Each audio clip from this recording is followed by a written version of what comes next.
కనుక కదా ఆగస్టు 15 పాడుకోవడానికి ఒక పాట దేవుడిచ్చాడని చెప్పానా లేదా? విందామా? ఇప్పుడు నేర్చుకోండి. రేపు ఆగస్టు 15కి మనం అందరం కలిసి పాడదామా? ఆ పాట యొక్క భావన ఏంటంటే, మనమంతా అంటే ఆ పాట పాడే వాళ్ళందరూ మన భారతదేశాన్ని దీవించాలి. అదే దాని తాత్పర్యం. ఆ పాట యొక్క తాత్పర్యం ఏంటంటే, ఆ పాట పాడే ప్రతి వ్యక్తి నా భారతదేశాన్ని దీవించాలి. ఈ భారతదేశం, నా భారతదేశం దీవించబడునుగాక, వర్ధిల్లునుగాక, వర్ధిల్లునుగాక. ఇదే పాట. ఆ పాట యొక్క తాత్పర్యం అదే. నా భారతదేశాన్ని దేవుడు దీవించుగాక, దీవించబడిన భారతదేశాన్ని. చెప్పాయా? వెనక సౌండ్ వినపడట్లేదంట. వాళ్ళకి ఇప్పుడు మెలకు వచ్చింది. స్తోత్రం కలుగుగాక. వెనక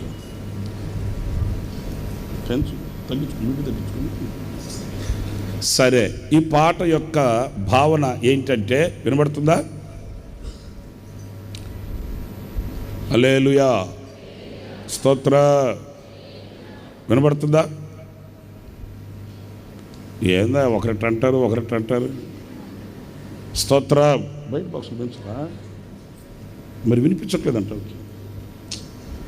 చూసి హల్లెలూయా.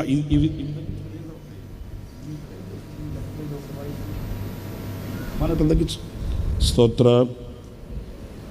స్తోత్ర, హల్లెలూయా. మహానుభావ, వినబడుతుందా? రైట్, సరే.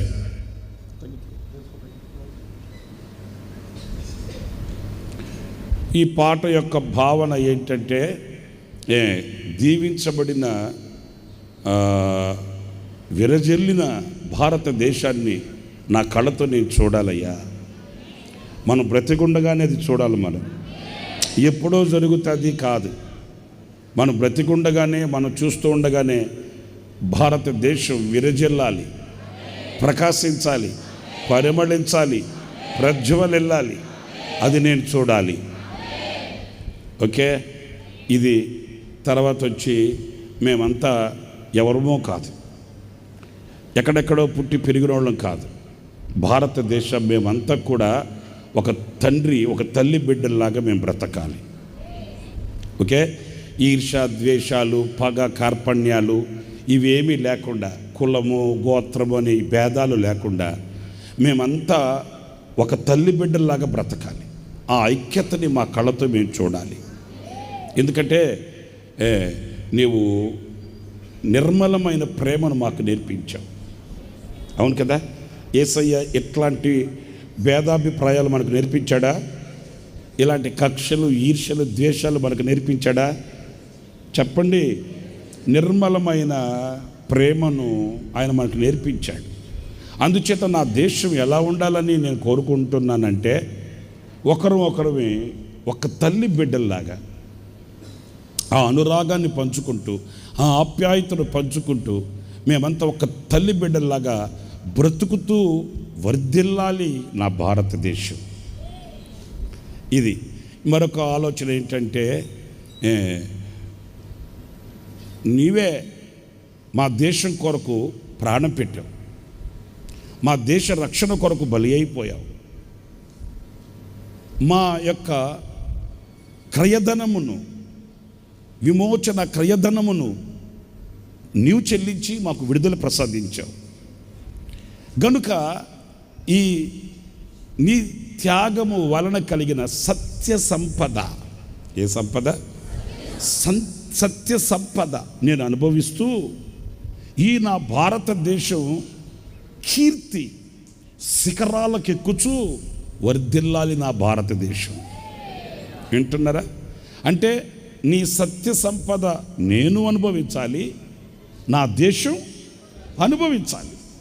ఈ సత్య సంపదను నేను అనుభవిస్తూ ఈ నా భారతదేశం యొక్క కీర్తి శిఖరాలకు ఎక్కుతూ నా కళ్ళతో నేను చూడాలి.